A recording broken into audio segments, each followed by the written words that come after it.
Hello, welcome to this lecture on consumption.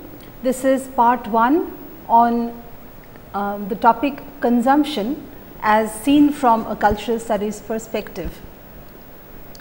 You are with us in the National Program on Technology Enhanced Learning, which is a joint venture by the Indian Institutes of Technology and the Indian Institute of Science.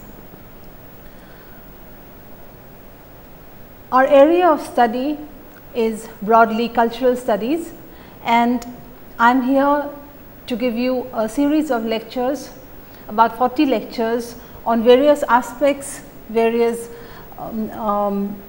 issues, various concepts belonging to the domain cultural studies. We are now in lecture 8 module, in the third module in cultural studies. Well, as always, we will begin today's discussion with a brief recap on what we did in the last lecture. The last lecture was devoted to the topic globalization, and we began by saying that there are 3 positions, or we may say safely that there are 3 positions with regard to globalization. The first is hyperglobalization. As you will recall, hyperglobalization is an orientation towards globalization that sees globalization as an imperative, that sees globalization as inevitably spelling the doom of nation states. And the second orientation we saw is transformationalism, an attitude which holds that there is change all right, and nation states are quite irrevocably affected and changed, impacted by globalization, but it does not really hold like hyperglobalization, that there is the impending end of nation states. And the third attitude we saw was skepticism, which does not at all affirm that nation states are dwindling, and it holds that even though there are globalizing forces, the nation state is here to stay. Next, we saw that among all the processes that underlie globalization, we may say that the 3 major ones are economics, internationalism, and information.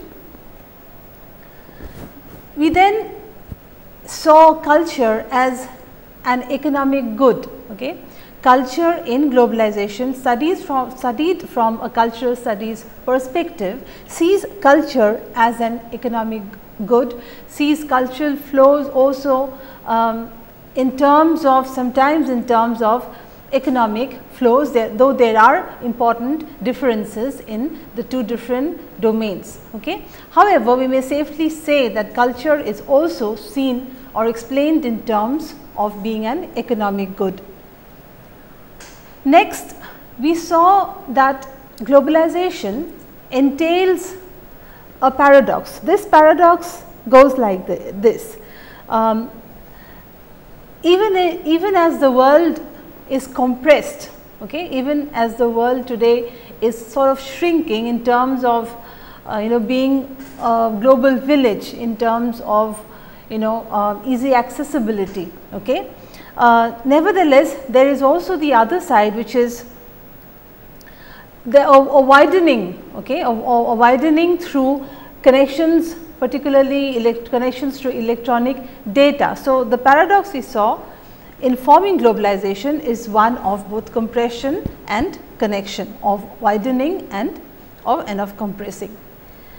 Next, we also looked at what the scholar Arjun Appadurai has called disjunctive flows. We may see, or we may consider or study globalization under different flows which may be parallel, which may be simultaneous, yet may lack obvious connections. These disjunctive flows, as he calls them, are ethnoscapes, technoscapes, financescapes, mediascapes and idioscapes, all of which deserve individual attention as we study these, and also the connections and also the ruptures among all these different flows. Finally, I would like to end this by another quotation which says that globalization is not just an economic matter.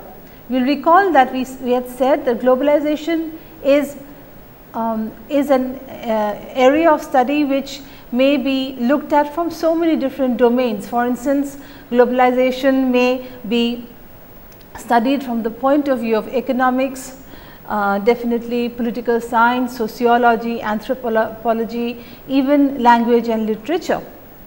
But from the cultural studies perspective, we may say that globalization is concerned with all these and more, okay, which includes cultural meaning, right. So, let me read again from here. While the values and meanings attached to place remain significant, we are increasingly involved in networks which extend far beyond our immediate physical locations. Okay. So, cultural meanings are now more loaded, okay. As we are able to forge connections through the electronic media, okay, their located or situated meanings are no longer the only meanings. There is a huge diversity and hybridity even of cultural meanings. Okay. So, this was a brief recap of what we did in the last lecture.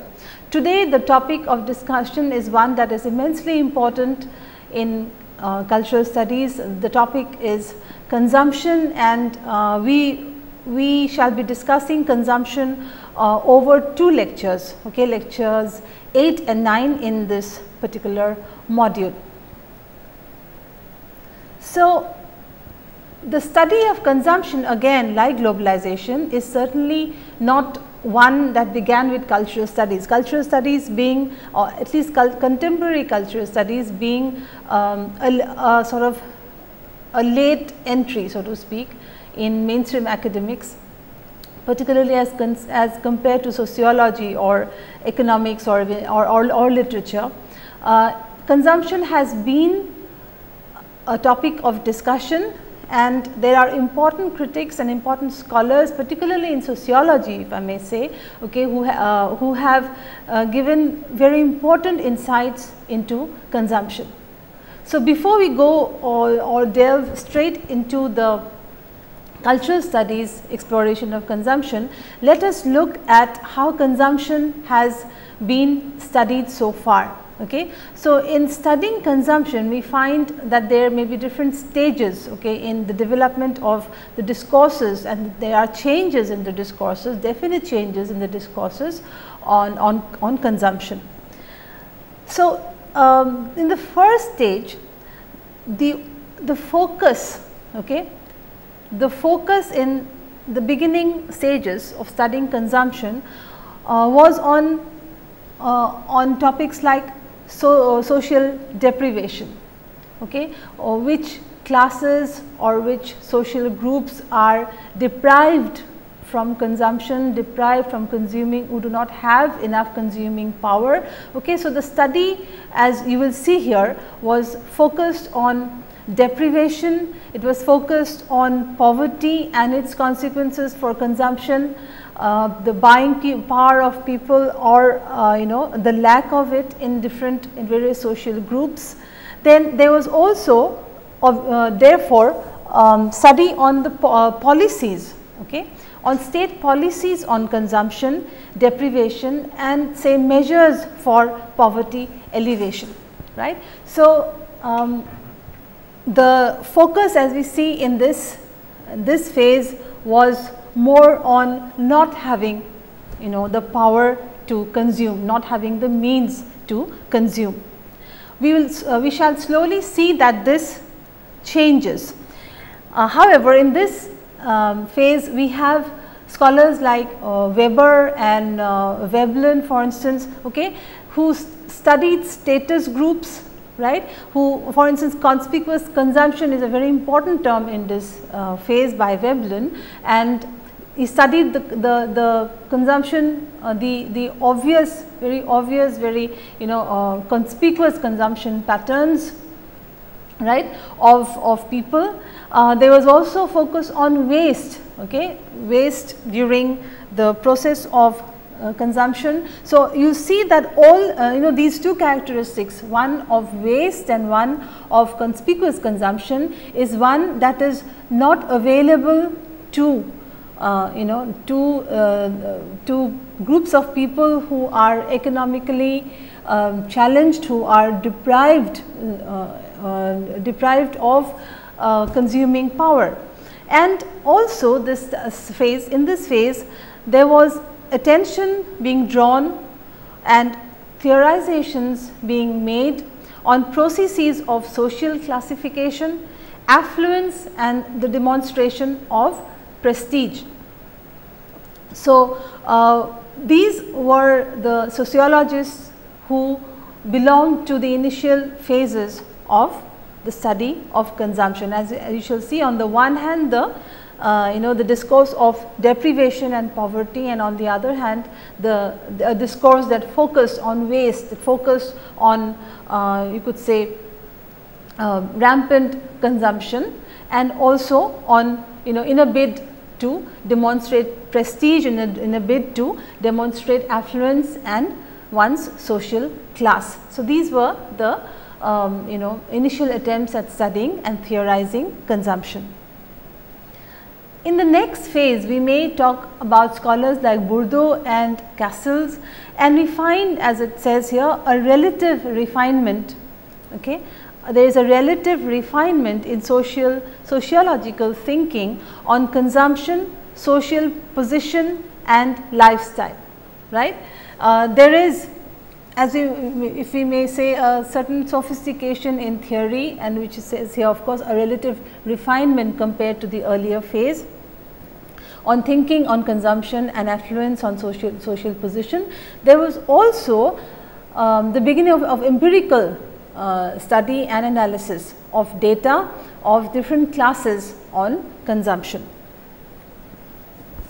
For instance, we find very important terms given by scholars like Bourdieu and others of taste, for instance. When they talk about, when scholars talk about a certain refinement in theorizing, we get terms like taste, distinction, etc. And what is taste? Taste is really a resource, okay.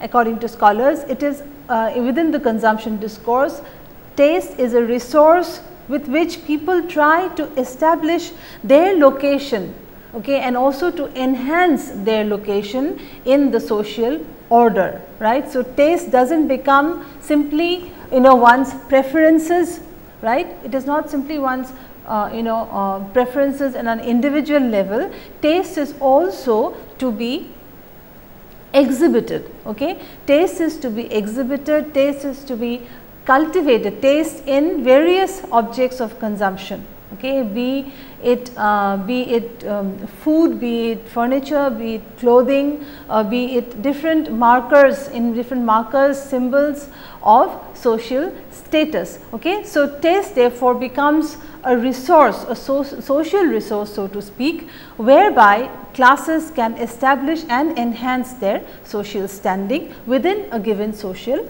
order. We also have another term called distinction, right.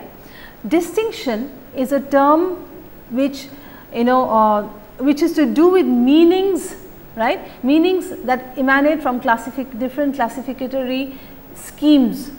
These are the uses of hierarchical social relations, right. So, distinction like taste again is a theoretical tool which was developed in the second phase of the study on consumption by sociologists, right, which have to do with the classificatory schemes and hierarchies in social relations that allow you to distinguish also, okay. It is not simply distinction in the sense of in the sense of having a certain distinction in one's social order. It is also distinctive, right, something that can distinguish one class from another. Hierarchy is an important term within this discourse of distinction. A third important word is in consumption studies is habitus, and habitus is both it's a structure of cognition, it's a structure of the cognitive apparatus in us, and it is a structure of cognition and of appropriate aspirations. So, let us read from here. Within habitus, the discourse of habitus, we study the relation between social and cultural structures and social agency. Habitus is also a structure of dispositions, they are schemas of classification, these are rules, expectations that predispose the individual to certain choices and actions, so that so it is like from the word habitat, okay, it is as if you occupy a certain habitus, right, which is both a structure of your cognitive apparatus as far as consumption, taste, distinction, these things are concerned, as well as it is sort of it is an agency, okay, towards appropriate aspirations belonging to your class. Hence, we have words here, important words here like structure, okay, schemas, rules and expectations which says predispose, okay, an individual to certain choices and actions. So, it is almost like a niche, if I may use the word, it is a niche that one has already, that one finds that is already available throughout through the different hierarchical systems and rules and schemas, okay, to people in a society.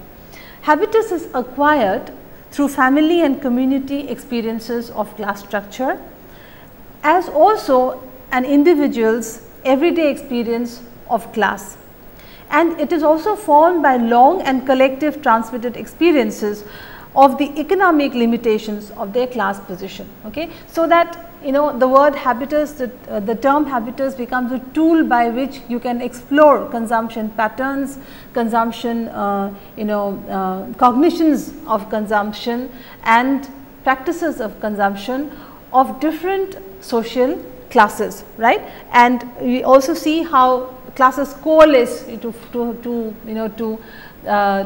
sort of inhabit, okay, different habitus practices and different habitus forms, right. And this is something that is given by a long and established system, which is again delimited by the economic limitations of a particular class. So, we see that from studying poverty, social deprivation, okay, as far as consumption is concerned, the very classes that have consuming power slowly become the focus, okay, focus of consumption, right. Their everyday practices, their cultural practices, their tastes, their distinctions and habitus, okay, these. So, by now we have a body of knowledge or a body of discourses, right, surrounding the consumption practices and forms, the beliefs and schemas of human beings in society. Castles also focused on collective consumption, okay, on collective consumption, on the role of the state and on the role of capital, okay, the relation between state and capital and the processes of physical, material and social reproduction of consumption patterns. Okay. So, there was through Castle and there was a focus on a focus that bound together politics, economics and the social. Fine. Now, we come to which really is our focus here on the cultural turn. After these developments in the discourse, and after there was the development and establishment of different newer discourses focusing on newer terms like taste, distinction, etc., there was what we call the cultural turn in studies of consumption. Now, this cultural turn in studies of consumption is really a multidisciplinary approach. So, it is not one that is obviously based, like all matters in cultural studies and all methodologies in cultural studies. Here too we find that it is a multidisciplinary approach spanning economics, anthropology, sociology and the like. Okay. Second, it is a post-utilitarian methodology, that is, it will not talk only about the uses of consumption, it will bring, or it will broaden the area, so to speak, to speak about different experiences also, different experiences of consumption. For instance, the experience of shopping, for instance, what is entailed, the signifying practices in consuming objects, then a focus definitely on advertisements, etc. So, we find that there is a post utilitarian approach that comes into the study of consumption once we have the cultural turn. And there third, there is there is more focus, or sometimes even exclusive focus on the semiotics of consumption, the semiotic systems, that is the sign systems. How do consumption objects, how are consumption objects, forms and practices represented? Okay. A, how does the state represent it? B, how do different corporations and business houses represent consumption objects, forms and practices, particularly through the media?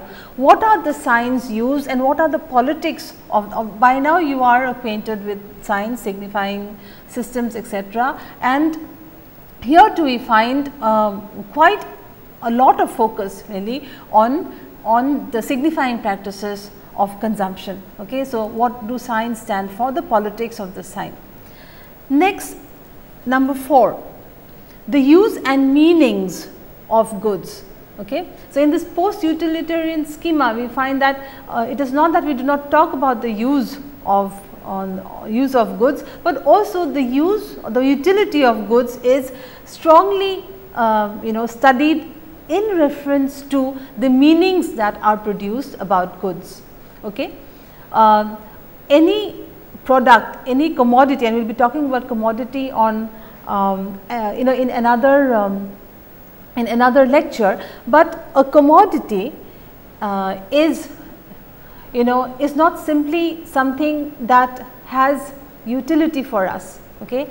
There are other aspects of it, aesthetics for instance, how does a commodity look like, how is it presented. Okay. Then processes of representation that go into the commodity, processes, if you remember Althusser from our previous lectures, processes of interpellation or the commodity beckoning to you, the creation of desire even before we use the commodity, perhaps even sometimes before we can imagine the community, the creation of desire by processes and strategies of advertisements. These are things that create meaning around something that is actually only a commodity which should have use for us. So, more than really the use, and if at all the use of or the uses of commodities are studied, they are studied, as we have said, in relation to the meanings that adhere to them by the time the product is something that is that we can we are ready to purchase. Okay. So, consumption therefore also includes the meanings that are attached to objects of consumption. Then there is also in the cultural turn relation to postmodernism, okay, in the sense that you study consumption, you studied consumption practices and forms according to the representations, as I said before, the representations, sometimes their surface meanings, okay, that come about in a in a system of discourses. Okay, so the object no longer remains, as we have seen so many times in cultural studies, the object no longer remains simply a material tangible object. Okay, the object is one which is full of surface meanings, full of discourses, full of resonances from the past. Finally, there is definitely more importance given in the cultural turn in studies of consumption to experience. Okay, what is the experience? Not the utility, that is why we call it post-utilitarian, not the utility or use value of goods of an object of consumption, but the onus is on the whole experience of consuming an consumption object, along with the experience of the meanings, the experience of all the signs and signifying practices, the experience also of the politics of the object of consumption. So, experience is more in focus than utility. In the same way, also aesthetics, as I said, how the product is presented or is represented to us, the use of color, the use of form, into which so much of study has gone into. So, the aesthetics, in studying the aesthetics of the object, is not that we are looking at it from a design perspective. Okay, we would be looking at it from the politics of aesthetic representation. Do you follow? Okay, not what is the aesthetics that has gone into it, or what are the dimensions of, not from certainly from a design point of view. If at all, it is what it is to do with the meanings of meanings that are attached to it through the process of aestheticization of the object. Right? And finally, and not the least, the emotional aspects of consumption. What is it that what is the psychology behind consumption? Why are consumption patterns what they are? What goes into what is human desire?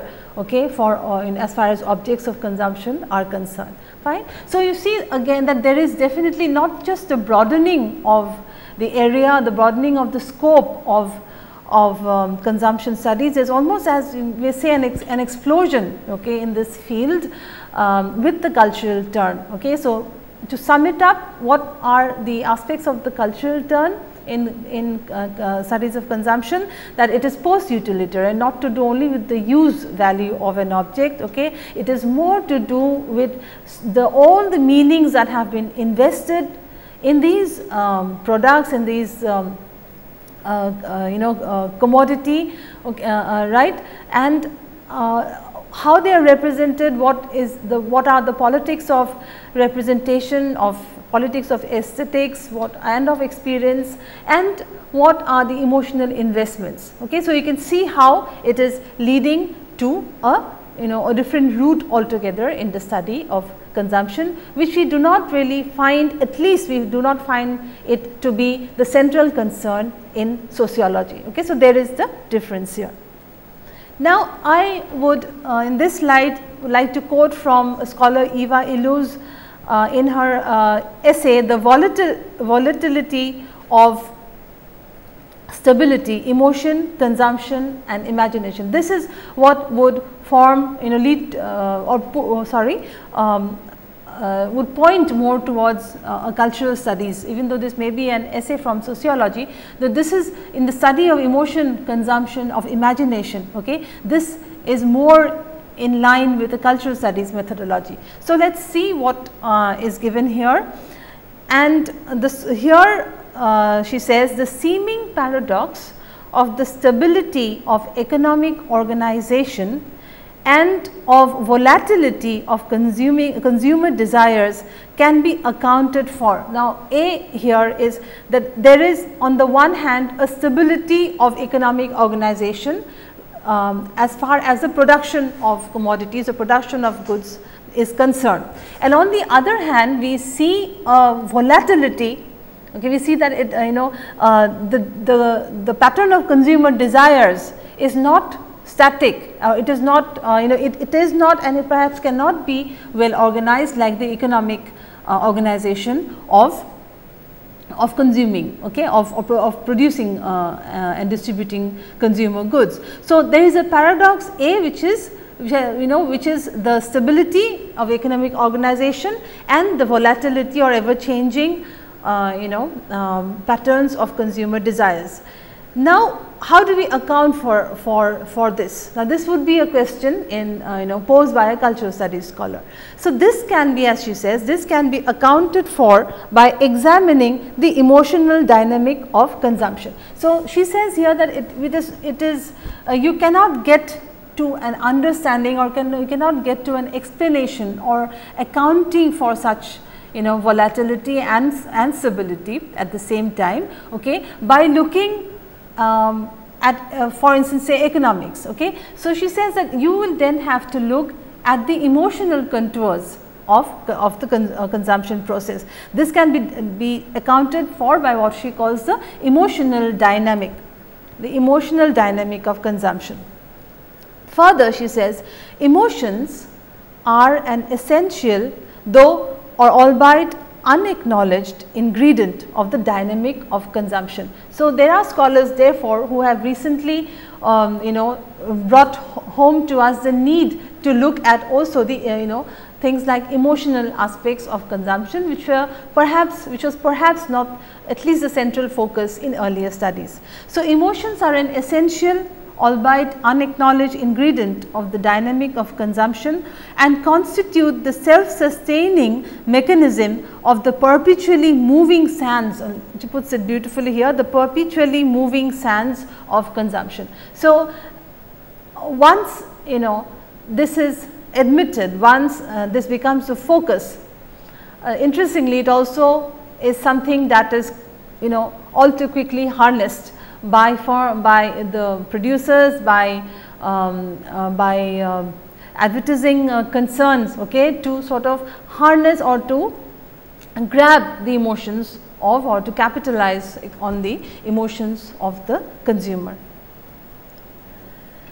Therefore, apart from consumption involving emotion, right, consumption involves meaning from a cultural studies perspective. Consumption involves meaning, and these meanings, like all cultural meanings, are meanings that are shared. Okay? Cultural meanings are necessarily shared meanings. Individual preferences are formed within cultures, and we draw on languages, values, rituals and habits. This is in no way less applicable to the processes of consumption in a cultural study of consumption. Okay. And through culturally specific forms of consumption, we produce and reproduce cultures and complicate social relations and indeed society. This also is the explanatory framework in cultural studies for the discourse, cultural studies discourse on consumption.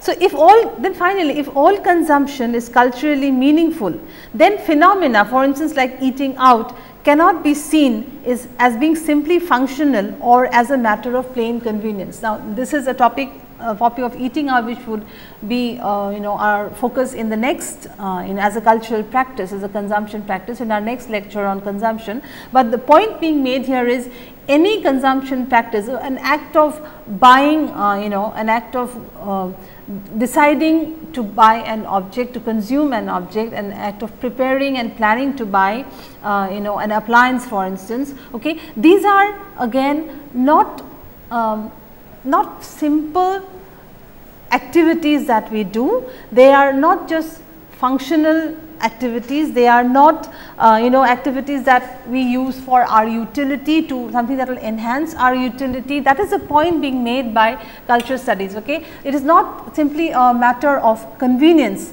a matter of making life more easy, so to speak, in buying an appliance.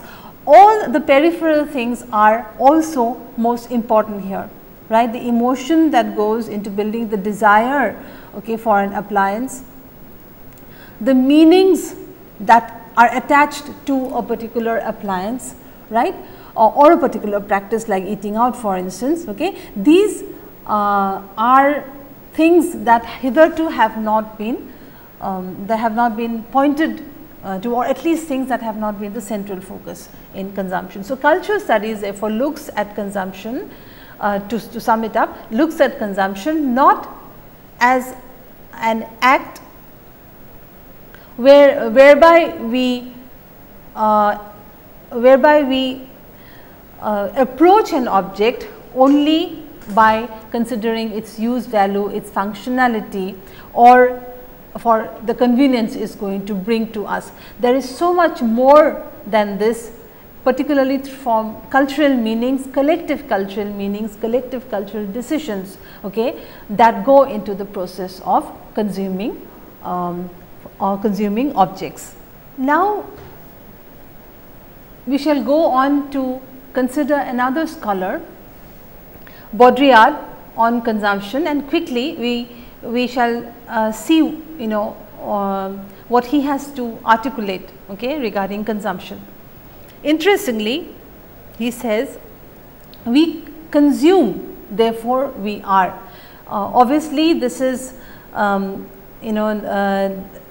this is a play on, you will recognize this as a play on René Descartes' famous statement, I think, therefore I am. What Baudrillard says here is important because he is showing to us the centrality of consumption in our lives. Okay? We consume, therefore we are. The point here is our consumption affects, at least it affects what we think about our and others' status. Consumption is to do with prestige, okay? Consumption is to do with power, right? So, it is as if we exist in order to consume. We consume, therefore we are, right? We exist because we consume, or even we exist in order to consume. Such is the importance of consumption in our lives, right? So, we consume, therefore we are, and it is a relation between signs that enables difference to be established. Now, Baudrillard again is following the structuralist, post-structuralist methodology here, and again is harping on signs.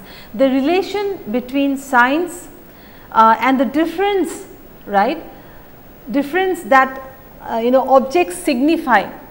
It is the difference between these signifying practices among objects that lies at the core, or is at the core of consumption. How? He says it is difference from others, right? It is difference from others that is one of the main uses of consumption. Okay, this is really one, I would say, one of it's a very strong way to put it. For instance, we did say a while ago that consumption is not about utility, simply utility, that it is not simply about functionality or convenience. But here Baudrillard even says, he says we consume, therefore we are. And he says that one of the main even uses of consumption, you would have thought that the use of consumption is to consume an object, to possess an object, which would give us some sort of a psychological, material sort of satisfaction. Okay? He says no, the uses of consumption are not to do only with the gratification, okay, the gratification of our needs. The uses of consumption is also that what we consume is a sign of our difference from others. It is our choice in selecting object A and not object B, okay, is not because object A is more useful to us, or that object A would be more functional or convenient for us. It is also because object A differentiates me from another person, right. So, therefore, the object of consumption becomes a sign, and our practices of consumption, okay, become signifying practices, signs of difference, of differentiation of one person with the others or with another, right. This is very important. People seek to establish that they have more tastes than others, and there is, most importantly, creating a sense of identity. And again, this you recall that identity is a central concern of whether we are talking about ethnicity, race and nation, whether we are talking about our social identity, whether we are talking about prestige. Okay. Identity is a central concern in cultural studies, and in cultural studies consumption, consuming patterns, consuming choices, okay, these are also seen as strategies, means by which we create a sense of identity. So, the purchasing and consuming of an object is not, therefore, not just not a simple sort of innocent practice of buying what we want. Okay. It is differentiating, it is a differentiating strategy, it is an identity creating strategy for us. That is why, you know, we have called the cultural turn a post-utilitarian turn as far as consumption is concerned. And of course, therefore, it is the symbolic which is very important, the symbolic which is a part of late capitalism, is part and parcel, or is a feature of you know, postmodernism, right. So, finally, he says we are fated to continue to desire the consumer experiences, right. It is not that it has to be so, but as long as we are within the, you know, the interpolating, as long as we are within the interpolating so to speak, interpolating realities, right, of the consumer experience, as long as we are there, in that sense we are fated to continue to desire the consumer experiences. Therefore, the consumer experience, again to sum up, the consumer experience is not an experience that is only a material one.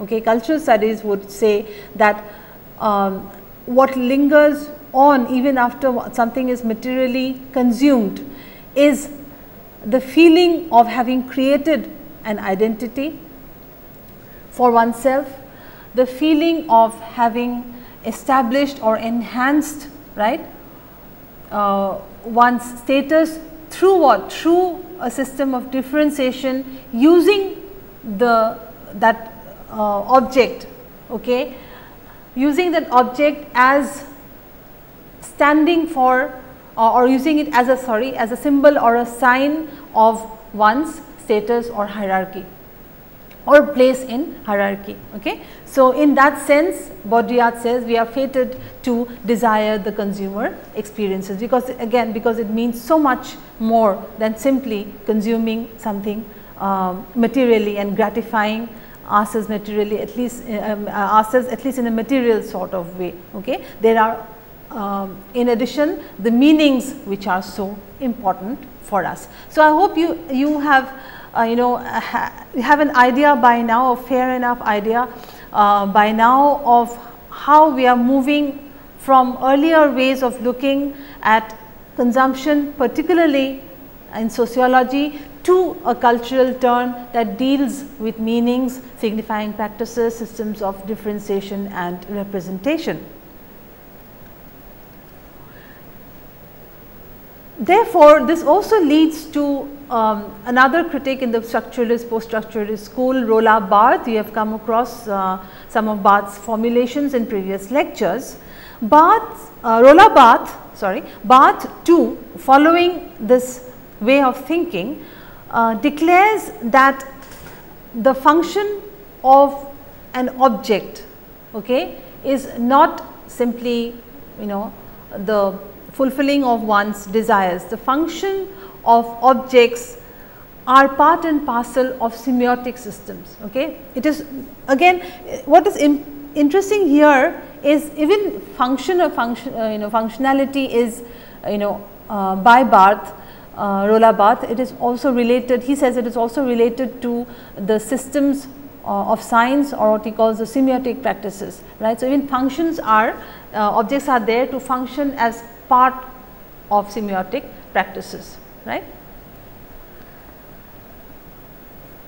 So, the central problem in looking at the meaning of things in consumer culture is how to completely avoid naturalizing needs and things and maintain the position that all consumption is cultural.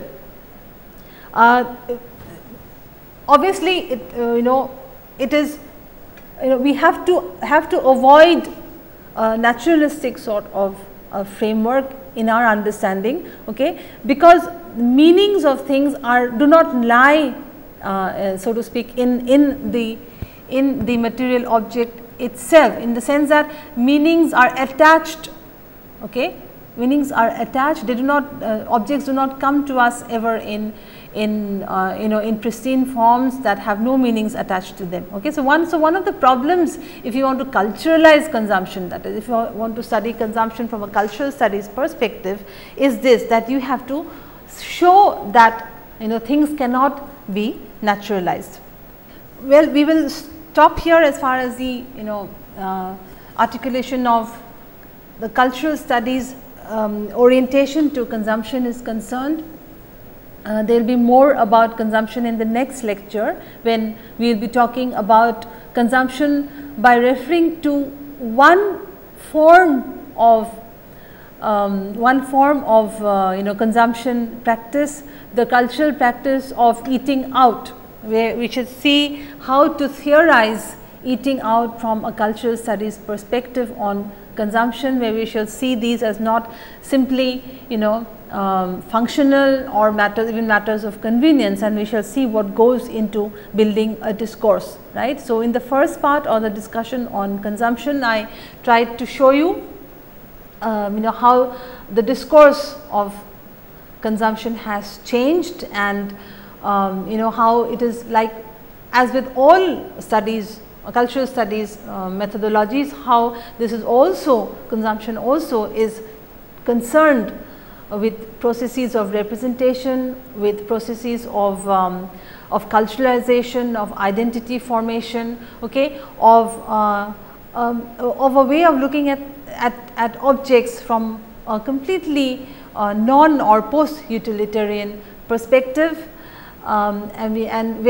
which even led, as we saw a while ago, Baudrillard to declare that we consume, therefore we are, okay. There is of course a lot to be said, and some of the things which I had left here would be taken up in when we discuss in the next module, when we discuss forms of culture, forms in cultural studies, which when we will be talking about the commodity, that is where I begin talking about the commodity first, as given to as the commodity, explanation of the commodity, description of the commodity given to us by a scholar like Karl Marx, for instance, okay. So, I hope for now it suffices for us to simply draw out how cultural studies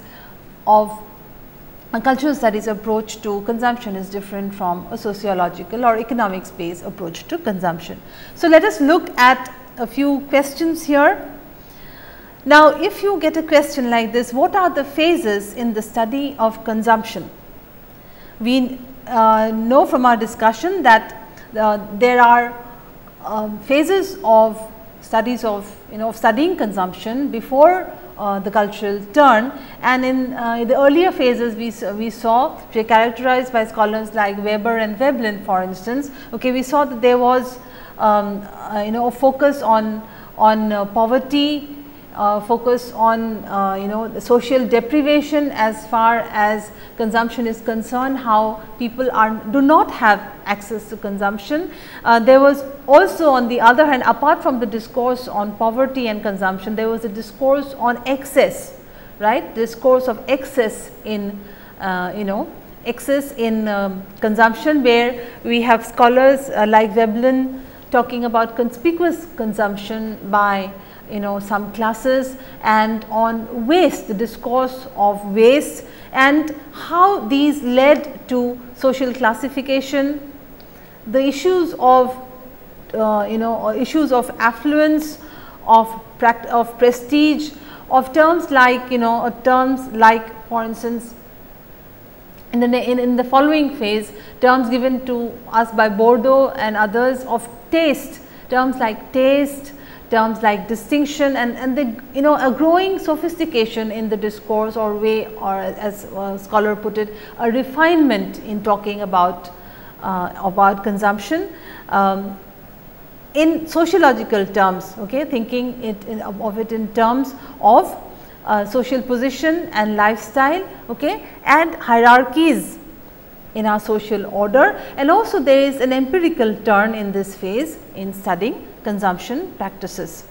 Then we find that finally we have the cultural turn, which as we have discussed at great length, I hope, of which talks about, which gives more importance on signs, on signifying practices, see as production through, at least we have seen in some cases, for instance Roland Barthes, when he talks about the function of objects as semiotic systems, right. So semiotics, study of signs, about the meanings that adhere or are attached to consumer goods, the aesthetics of representation, the experience of consumption, and the emotional aspects of consumption, right. We also saw that how the paradox, according to one scholar, the paradox of stability in economic organization and volatility in consumption is to be addressed by bringing in the aspect of emotions as far as the consumer is concerned. Okay. So, this is a cultural turn which is multidisciplinary and post-utilitarian. Then if you get a question, define habitus, we will then say that habitus is both a structure of cognition in our minds as well as agency of appropriate aspirations. You may highlight the fact that habitus is to be seen as structures of classification, of schemas, of rules, and this emanate from one's habitat, emanates from the family and community experiences of one's class, one's class standing, and not simply one's individual experiences of class. These both together give us a sense of habitus, and these are the experiences transmitted through a long tradition or a long and collective transmission of experiences by classes that whose aspirations are delimited by economic considerations. So, well, we shall stop here now as far as this part of the lecture on consumption is concerned, and as I had said in the following lecture, in the 9th lecture in this module, we shall be looking at the cultural practice of eating out from the point of cultural studies of consumption. Thank you for now.